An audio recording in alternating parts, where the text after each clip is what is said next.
భాగ్యంలో నిన్నటి వరకు లేని కొత్త రకం ఏదో ఈరోజు కనిపిస్తోంది.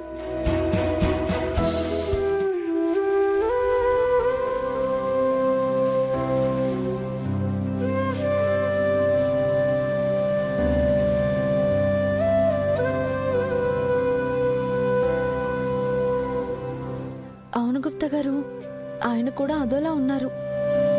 రాత్రి వాళ్ళ మధ్య ఏం జరిగింది గుప్తా గారు? సంగమం.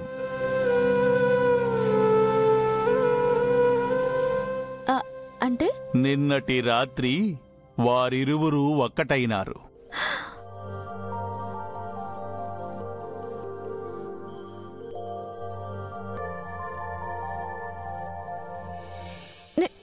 నిజంగానా? ప్రకృతి వారిరువురిని ఏకము చేసినది బాలిక. ఈ రోజే డౌన్లోడ్ చేయండి, మీ ఫేవరెట్ షోస్ చూడండి.